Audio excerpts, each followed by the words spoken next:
Magandang gabi po sa ating lahat. Narito po tayo sa ating panggabi na online service.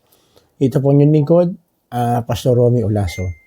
Sa gabi ito, pag-uusapan po natin, tinatawag po natin yung kung paano ba gumawa at kumilos ang Lord sa lahat ng kanyang mga ginagawa. No? Ang sabi nga ito, lahat ng kanyang ginagawa, palagi, it is out of love. Kaya makikita natin yung mga bagay-bagay na napakaganda. Kaya yan po yung pag-uusapan natin sa gabing ito, kung paano out of love ginawa ni Lord ang maraming bagay. Pero bago tayo magpatuloy, hingi muna tayo ng tulong kay Lord na talagang gustong-gusto niya na matuto tayo. Dahil gusto niya lahat ng mga bagay i-appreciate natin, bigyan natin ng pagpupuri para po sa Kanya. Tayo po mikit, tayo po yung manalangin. Lord, sa araw na ito, sa buong maghapon na ito, tunay na naranasan namin ang iyong kapangyarihan, naranasan namin yung pag-ibig, naranasan namin ang iyong pagmamahal. Sa gabing ito, hayaan niyo po, Panginoon, na makita, maranasan namin kung paano ipapaliwanag mo sa amin itong maraming bagay na ito. Dahil gusto po niyo, Panginoon, matutunan namin ang lahat ng bagay, makita namin ang lahat ng bagay. Sapagkat gusto mo, makita namin, i-appreciate namin ang lahat ng iyong ginawa. At sa pamamagitan nito, makikita namin kung paano ba sinasabi ng inyong mga salita na lahat ng bagay ginawa mo out of love. Salamat, Panginoon, sa katiyakan sa inyong Espiritu Santo na magbibigay sa amin ng pagkaunawa, pagkaintindi ng inyong salita. Sa pangalan ni Jesus, ito pong aming samadalangin. Amen. Amen. Sabi po dito sa awit 136 verse 4, dakilang himala at kababalagan, tanging kanya lamang. Pag-ibig nga'y tunay, laging tapat, kailanman. So, dito pa lang, sa umpisa pa lang, makikita po natin, yung mga himala at kababalagan, na ikaw lamang ang pwedeng magbigay. At ito, pinatunayan mo to, ginawa mo ito dahil out of love. So, paano mo nga ba ginawa ang lahat ng bagay? Sabi mo dito sa letter A, ginawa mong lahat ng bagay sa pamamagitan ng your understanding. Out of your understanding. Pinakita mo ito sa pamamagitan dito sa awit 136.5. Kaya, tingnan po natin, lahat ng bagay ginawa niya out of His understanding. Yung napakataas na understanding na meron siya. Sabi niya rito sa awit 136 verse 5, itong kalangitan, kanyang ginawa ng buong kahusayan, pag-ibig nga'y tunay, laging tapat, kailanman. Kaya lahat ng bagay na nakikita natin, perfecto Yung buong kahusayan ginawa ng Lord ang kalangitan dahil mahal na mahal na mahal niya ako, ikaw, tayong lahat. Kaya sinabi pa niya sa Kawikaan 3:19, karunungan ang ginamit ni Yahweh sa paglikha sa daigdig. Sa pamamagitan ng talino, inayos niya ang buong langit. Ganito katindi ang ating Creator, si Lord, na ating Panginoon. Kaya pasinin po ninyo, ewan ko lang kung naano po ninyo, Di ba pag pumunta ka, halimbawa, yung falls lang pag mabagsak yung falls, hindi ba nag-enjoy tayo, nakikita natin, iisipin natin, gaano kahusay ang galing ng Lord. Napasinin po ninyo, bumabagsak yung tubig na hindi nauubusan ng tubig buhat doon sa itaas. Yung ibon, lumilipad siya, na napakaganda, napakataas sa kanyang sariling kaparaanan. Sa kanyang talino, ginawa niya ang lahat ng bagay. Minsan ngayon, naisip ko ewan ko lang kung naano po ninyo ito, pero minsan naisip ko, dahil sa galing ng Lord, isipin niyo po paano kaya kung yung kalabaw ang merong pakpak? Yung leon merong pakpak. So, ang daling makaano kahit taon, dahil niyang puntahan. Pero hindi ginawa ng Lord na ganun. Dahil sa talino ng Lord. Yung kambing, bakit hindi 3 pa? Bakit 4?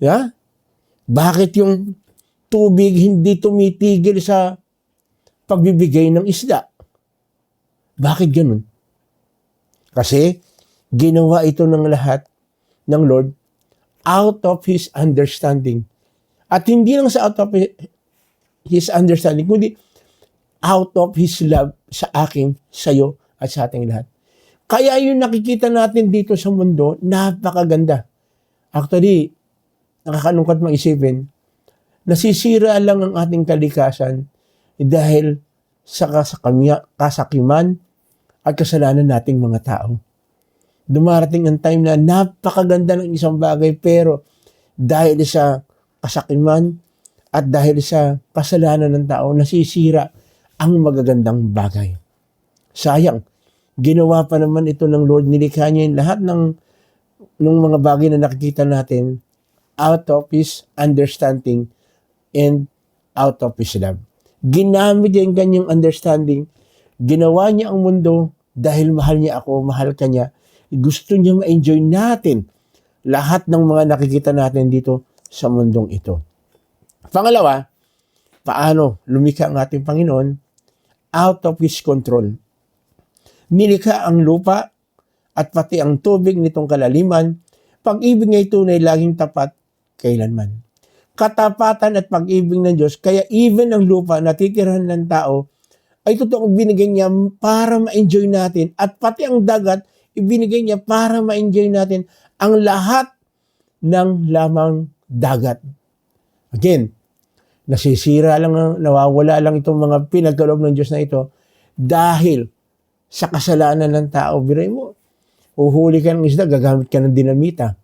Lalasunin mo yung tubig para makuha mo lang yung mga isda na hindi mo makuha. So, ano nangyayari? Nasisira ang kalikasan na dapat na i-enjoy natin. No? Na dapat nagbibigay sa atin ng tunay na kagalakan kasi yan, ma-experience natin ang ginawa ng Diyos. No? Kaya nga, yung lupa, pag binasa po niyo sa Lumang Tipan, may pagkakataon na sinasabi, huwag mong tataniman yung lupa para bumalik uli yung kanyang nutrients. Even doon sinasabi ng Lord, may kautusan na ganun. Gusto niya i-preserve lahat ng bagay na nakikita natin, kalikasan. Gusto ng Lord, makita natin na ang lahat ng bagay nito out of His control. Tingnan niyo po, ang Israelita, hinahabol ng Ehipto, anong ginawa ng Lord? Inutusan niya si Moses na hatiin yung dagat. Even yung kalikasan, sumusunod sa sinasabi ng ating Panginoon. Bakit? Gusto lang ng Panginoon ipakita na lahat ng bagay dito sa mundo, lahat ng nalika, out of His control. Ibig sabihin, kaya niyang ginawang iyon para hindi abusuhin ng tao ang kalikasan. Tingnan po ninyo yung nangyari, si Jesus kasama yung mga disipulo. Anong ginawa niya? May bagyo, natataranta yung kanyang mga disipulo. Ano sabi ng Lord? By merely saying, stop it, huminto yung bagyo. Ano ibig sabihin? Na even yung bagyo o yung panahon, dinideklara na kayang pigilin ng Diyos sa isang kanyang salita lamang. Ganon po ka-powerful ang Diyos natin. Ganon niya sinasabi na lahat ng bagay out of His control. Control niya ang lahat ng bagay. Maski lalo na. Asinin po ninyo, even yung ating kamatayan, ang Diyos ang may control. Alam niya kung kailan, alam niya kung anong araw, alam niya kung saan tayo pupunta, alam niya kung saan tayong pamilya mapupunta, alam niya kung sino yung magiging tatay at nanay natin. Kasi yung mga bagay na yon, detalye alam ng Diyos. Kasi Almighty siya. Bagamat Almighty siya, lahat ng kanyang ginagawa, kontrolado niya. Bakit kontrolado niya? Para alam niya, alam ng Diyos kung paano pagagalawin ang lahat ng bagay ayon sa mga bagay para ma-enjoy natin. At bakit gusto ni Lord na mag-enjoy tayo? Kasi love na love niya tayo. Out of His love lahat ng kanyang ginagawa. Kaya sabi po niya sa Isaiah 42:5, ang Diyos na si Yahweh, ang lumikha ng kalangitan, nilikha rin niya ang lupa at nagbigay buhay sa lahat ng bagay dito sa daigdig. Kaya yung mga magsasaka, umaasa sa Diyos. Yung mga mangingisda, umaasa kay Lord. No? Bakit ginagawa ito ng Lord? Dahil mahal na mahal niya tayong lahat. Kaya lahat ng bagay, pwede nating sabihin, Lord, gusto ko po ng ganito, tulungan niyo po ako sa ganito. Kayang ibigay ng Lord ng lahat. Bakit? He is out of control. Everything. Lahat ng nakikita at hindi natin nakikita, kontrolado ng Lord. Ilang beses na ba nakaranas tayo ng bagyo? Nag-pray tayo. Huminto yung bagyo. Akala ba ninyo, by merely, na ano lang to, basta dumating lang to? No. Kaya pinapahinto ng Lord yung bagyo kasi mahal na mahal niya tayo. Lahat ng bagay gagawin niya, control niya ang lahat ng bagay kasi mahal na mahal niya tayo. Pangatlo, out of His divine wisdom. Awit 136 verse 7. Siya ang lumikha, siya ang gumawa ng araw at buwan. Pag-ibig niya'y tunay, laging tapat kailanman. Nilikha ang araw upang sa maghapon ay siyang tumanglaw. Pag-ibig niya'y tunay, laging tapat kailanman. At kanyang nilikha pananglaw kong gabi, bituin at buwan. Pag-ibig niya'y tunay, laging tapat kailanman. Alam po ninyo, ito yung yata yung isa sa pinakamasarap eh. Pag nalulungkot ka, tumingala ka lang sa sa langit. Taas. Pag nakita mo yung bituin, mamamangha ka eh. Bakit yung mga bituin hindi nagkakabangga-bangga? Yung planeta hindi nagkakabangga-bangga. Bakit yung araw lumilitaw sa umaga? Bakit yung gabi, yung buwan lumalabas sa gabi? Hindi ba sa totoo lang, napakahirap yan. Napakahirap isipin. Pero kung titingnan mo mabuti, isipin mo mabuti, yan ay out of His divine wisdom. Dahil sobrang taas ng wisdom ng Lord, kumisan mamamangha ka na lang eh. Mamamangha ka na lang. Eh, kita mo, ganda-ganda ng bituin. Di ba? Tayo, pagka minsan may problema tayo, tumingin ka lang sa buwan. Tapos, Lord, salamat. Yung bituin pa lang, ma-amaze ka na kung paano yan, hindi magkakatabi, hindi nagbabanggaan. Bakit hindi sabay na lumilitaw yung araw at yung buwan? Isipin mo natin mabuti po. Di ba? Eh, nung panahon naman yan, wala namang basta ilaw. Ginagamit lang ng unang panahon yung buwan lang. Yun ang pinakaliwanag. Pero again, dito makikita po, i-amaze tayo ng Lord kung gaano niya po tayo kamahal. Tunay na napakagaling at sobrang talino ng ating Diyos. Alam na alam niya ang kanyang gagawin para lahat tayong mga tao ma-enjoy natin ang lahat ng creation. Lahat merong makabuluhang function para tayo mabuhay ng masagana. Tingnan niyo po sa umaga, yung araw. Sinong bumubuhay doon sa halaman? Alam po natin yan sa biology. Yung tinatawag natin photosynthesis. Yung araw siya nagbibigay ng buhay doon sa mga halaman. At alam din natin, para magkaroon ng ulan, pinag-aralan natin yung tinatawag nating water vapor. Umaakyat yung tubig na pupuno yung ulap at bumababa yung ulan para diligan ang lahat ng narito sa mundong ito. Di ba nakaka-amaze po yan? Napakagaling ng Diyos natin. At may panahon yan. Parang dito po sa Pilipinas. No, wala lang tayo sa Pilipinas winter, spring, summer, no? Or fall. Ang meron lang tayo yung tag-araw tsaka tag-ulan. Pero tingnan po natin. Di ba? Kaya nga dumarating ang time pag tag-tuyot ang ginagawa natin. Nagdadasal tayo. At gumagawa ng himala ang Diyos para punuan yung pangangailangan ng ating mga halaman, ng ating mga pananim, nung yung mga damo na kakainin ng ating mga alagang hayop. Pinapasikat ng Lord ang araw para matuyo yung mga bagay na dapat matuyo. Sa paglalaba lang eh. Pag naglaba ka, sinampay mo yung damit. Di ba? Pag yung araw, tutuyo yung damit. Hindi ba nakakaano yun na actually, nakakatipid tayo. Ako, sa totoo lang po, purihin po ang Panginoon, sa biyaya po niya, kami po ngayon, sa bahay, dito sa bahay, lalo naming na-enjoy po yung kalikasan, yung araw. Nagpakabit ako ng solar. So, ibig sabihin yung solar, hindi ko na, bagamat maano pa rin po ako ng kuryente, pero napakalaking bagay po na ang laki ng natipid ko sa binabayaran kong kuryente na sa Meralco dahil meron po akong solar. So sa biyaya ng Diyos, sa kanyang napakagaling, napakatalinong kahusayan, na-enjoy ko po yung araw. To the point na ang liit-liit na po ng binabayaran ko sa Meralco. Ito lamang po ay dahil sa biyaya ng Diyos. Sa biyaya ng Diyos. Pag may araw na sumisikat, salamat dahil actually pag wala pong yung tag-ulan, nakakatuwa po, pinagpe-pray ko, Lord, sana umaraw po para po malagyan ng stock ng kuryente yung aking solar. Purin po ang Panginoon, yung solar ko, kahit konti lang yung araw, pag napuno siya, na niya, nagagawa niyang lagyan ng power yung aking solar to the point na ang liit na po na halos ang binabayaran ko sa kuryente. Again, dahil lang po ito sa biyaya ng Diyos.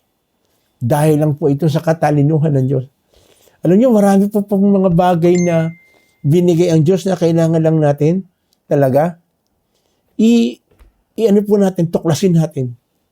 Pero kung naniniwala po ako, ang Diyos ang naglagay nitong mga bagay na ito, gagawin na lang po natin yung mga bagay. Irigasyon, katalinuhan ng tao. Pero kahit na anong irigasyon ang gawin po natin, kapag hindi pinahintulutan ng Diyos na magkaroon ng tubig doon sa irigasyon, hindi pa rin magkakaroon.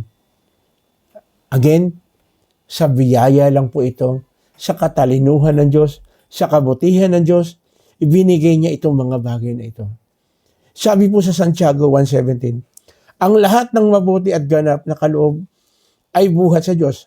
Mula sa aba na lumikha ng tanglaw sa kalangitan, hindi siya nagbabago o nagdudulot ng bahagyang dilim dahil sa pagbabago. Tapat ang Lord sa lahat ng kanyang nilikha. Tapat si Lord sa lahat ng tapat sa kanya. Hindi man tayo maging tapat, ang Diyos ay mananatili pa ding tapat. Ang lahat ng kanyang ginawa ay out of love. Kaya sa gabi ito, isipin po natin, na-enjoy po ba natin yung mga bagay na binigay ng Diyos? Ano pong gagawin natin para maipakita po natin yung pag-ibig at pagmamahal din natin sa Kanya? Dahil siya, pinakita na niya eh. Pinaranas na niya sa atin. Pinakita na niya kung paanong gagawin natin. At salamat, dahil napakabuti ng ating Diyos. Napakagaling ng ating Diyos. Napakahusay ng ating Diyos. At lahat ng kanyang ginagawa dahil sa pagmamahal sa akin, pagmamahal sa inyo, pagmamahal sa ating lahat. Isipin po natin mabuti. Ano na po kaya ang isusukli natin sa pag-ibig at pagmamahal ng Diyos? Sabi nga sa Juan 3:6, gay na lamang ang pag-ibig ng Diyos sa sanlibutan. Binigay niya ang lahat para tayo ay magkaroon ng katiyakan ng buhay na walang hanggan. Even yung buhay po natin mismo, napakatalino ng Diyos, gumawa siya ng paraan para tayo magkaroon ng kaligtasan. At kahit nandito pa lang tayo sa mundo, binibigyan niya tayo ng tinatawag na mga bagay na nakikita natin, pati bagay na hindi natin nakikita, para ma-enjoy po natin. Ganyan po kabuti ang ating Diyos. Kapatid, sa mga oras na ito, nararanasan mo ba itong mga bagay nito? Nakikita mo ba yung kabutihan ng Diyos? Hindi ko alam kung anong kalalagayan mo. Pero sa panahong ito, na napakadaming hirap, na daming mga nangyayaring hindi maganda, alam po ninyo, iisa lang ang katugunan nito. Ibigay natin ang ating buhay sa ating Panginoon. Tanggapin natin siya. Manalig tayo, sumampalataya tayo sa Kanya. At itong lahat ng pinag-aralan natin sa gabing ito, lalo po nating mararanasan itong mga bagay na ito. Tingnan natin kung paano niya inaayos yung buhay natin. Ang kailangan lang talaga, lubos na pagtitiwala at pananalig sa ating Diyos. Gusto mo bang maranasan yung sinasabi rito na yung kabutihan ng Diyos?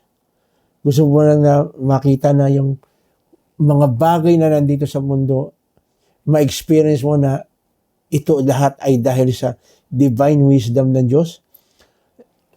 Hindi mo, alam mo na ba na lahat ng bagay, ikaw mismo kung ano yung mga nararamdaman mo, nasa kamay ng Diyos kung paano niya kukontrolin? At lahat ng bagay na hindi natin maintindihan, naiintindihan ng Lord. Ang gusto lang niya, lumapit tayo sa Kanya, ibigay natin ang ating buhay sa Kanya, magtanong tayo sa Kanya, at makikita po natin na kaya niya ipaliwanag sa atin ang lahat ng bagay kung tayo lamang ay lubos na maniniwala at magtitiwala sa Kanya. Kaya ako'y mananalangin sa gabing ito. Ikaw nandyan, nakikinig. Gusto ng Lord. Maramdaman mo, maki-experience mo, makita mo kung paano siya gagawa ng maraming bagay at take note, lahat ng gagawin niya dahil sa pagmamahal niya sa iyo, sa akin, at sa ating lahat. Tayo pumikit, tayo manalangin. Lord, maraming salamat dahil ikaw isang Diyos na palagi nagpapakita ng magagandang bagay. Salamat, Panginoon, dahil ang gabing ito, pinakita mong muli na ang lahat ng mga nakikita ko at mga hindi nakikita ay dahil sa inyong pag-ibig at pagmamahal.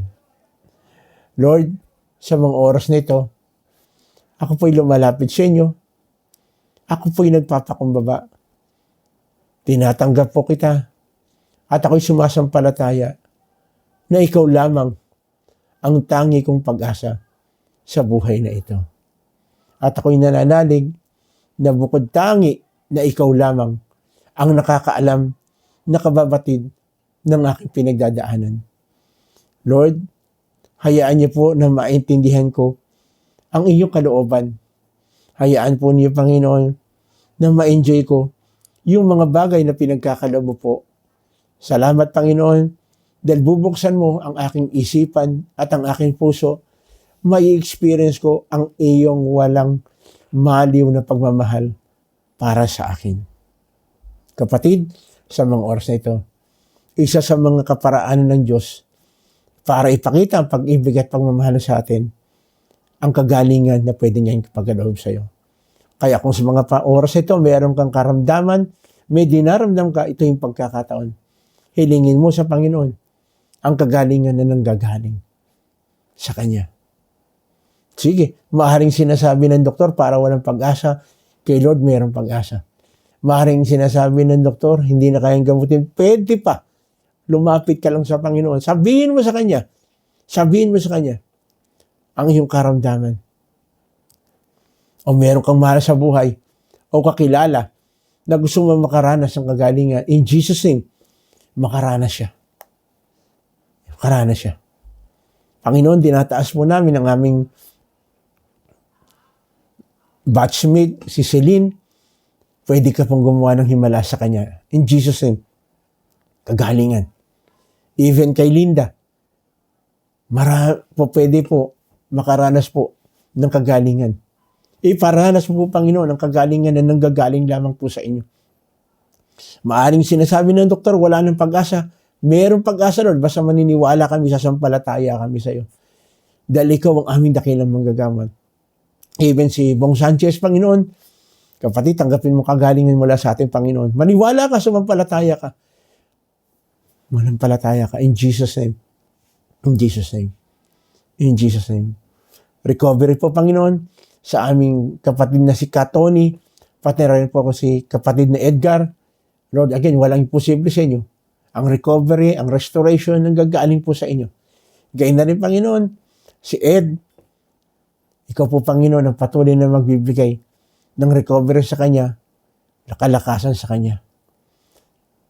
Even kay Marvin, pati na rin po kay Carol, iparanas mo po, Panginoon, ang inyong himala. Ang walang maliw na pagmamahal mo sa bawat isa, Panginoon.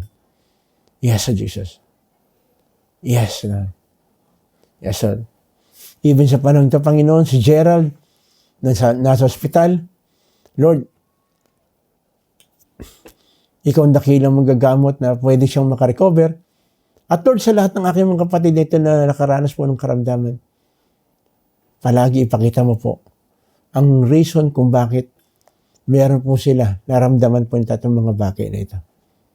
Naniniwala kami, Panginoon, na ikaw lang ang po pwede magbigay ng recovery. In Jesus' name. In Jesus' name. Kaya na rin, Panginoon, ang isa sa maaaring maging dahilan ng pagkakaroon ng karamdaman, yung merong kaalitan o merong kagalit. Ikaw mismo nagsabi sa iyong mga salita, ayaw po ninyo na magtatanim kami ng galit, ayaw mo rin, Panginoon, na merong magagalit sa amin.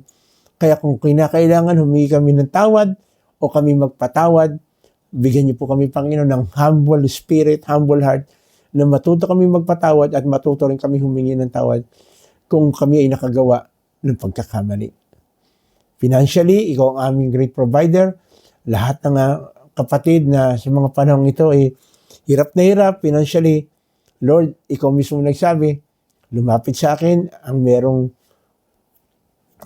kalungkutan, kagipitan, ang kailangan namin lumapit po sa inyo. Marami ka pong kaparaanan, Panginoon, kung paano po masusuplayan lahat ng aming pangangailangan dahil ikaw ang aming great provider. Kaya na rin, Panginoon, tinataas din po namin sa iyo ang nangyayari sa aming bansa. Ikaw nakababatid yung mga kaguluhan. Sa totoo lang, kuminsan parang hindi na namin alam kung sino paniniwalaan namin. Pero salamat, merong salita po niyo, Panginoon, na pwede niyo ang paniniwalaan at panghawakan na ikaw ang gagawa sa bansang Pilipinas. Na ikaw ang kikilo sa bansang Pilipinas. Even dito sa bayan namin Pateros, bigyan niyo po ng karunungan at kaalaman ng aming mayor, vice mayor, lahat ng mga nanunungkulan dito sa gobyerno. Ikaw po, Panginoon, ang magbibigay sa kanila ng banal na takot para magampanan, magawa pa na itong kulin na inialagay mo po sa kanilang mga balikat. Salamat po, Panginoon. Salamat po. Pagpalain mo rin, Panginoon, ang aming kapatid, nagdiriwang ng kanilang kaarawan, nagdiriwang po ng kanilang wedding anniversary. Salamat, Panginoon, sa pagbibigay, pagdudugtong ng buhay sa aming kapatid. Mag-celebrate po sila ng kanilang birthday na may kagalakan, pasasalamat ng gagaling sa inyo, even sa mag-asawa, yung kanila po na pagsasama, ay tunay na makapagbigay po, na ma-enjoy po. Salamat, Panginoon, dahil binigyan niyo po ng extension, patuloy na ikaw ang maging sentro ng bawat pamilya sa amin, Panginoon. Muli, Panginoon, tinataas din po namin kapulisan, mga sundalo, gampanan po nila ang kanilang tungkulin na walang bias na nagagawin, bagus palagi kung anong sinasabi po ng batas, ng saligang batas po namin. Salamat, Panginoon. Salamat. Dahil lang po namin sa gabing ito, marami ka pong bagay na sinabi sa amin na kung hindi namin binasa, pinag-aralan ng salita, hindi namin makikita na ang lahat pala ng bagay na nangyayari sa buhay po namin ay naiintindihan po ninyo. At lahat ng bagay na hindi namin kayang intindihin, ikaw ang may kontrol nito. At salamat din, Panginoon, dahil alam po namin na ang lahat ng bagay ay kaya mong ayusin, pigilan, at alam po namin na iintindihan mo ang lahat ng nangyayari sa buhay po namin. Kaya sa gabing ito, Panginoon, hayaan niyo po na patuloy malagay sa aming isipan na ang lahat ng nangyayari sa amin, Panginoon, ay dahil sa iyong divine wisdom. Kaya ngayon pa lang, Panginoon, inaangkin namin lahat ng aming hiniling, lahat ng aming hiningi, dininig mo na ito, dahil ang lahat ng ito, dinadalangin namin sa matamis sa pangalan ng aming Panginoong Sus, lahat po anak ng Diyos magsabi ng malakas na Amen. Muli, ito po yung lingkod, Pastor Romy Olaso, ng Pateros Evangelical Church, nagsasabing, kung meron po kayong katanungan at meron po kayong inquiry patungkol po dito sa ating pinag-aralan, ayan, lalabas po dyan, pwede po kayong magtanong. Gusto po namin, mas lalo natin ma-enjoy ang pag-aaral natin ng salita ng Diyos. At sa gabing ito, Panginoon, sa gabing ito, palagi po nating tatandaan, mahal na mahal po tayo ng Diyos at ipapakita po niya patuloy yung mga bagay na hindi natin kayang unawain kung tayo lamang ay lalapit sa Kanya.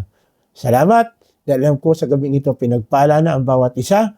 At salamat pong muli, Panginoong Sus, sa ginawa po niyo pagsama sa amin.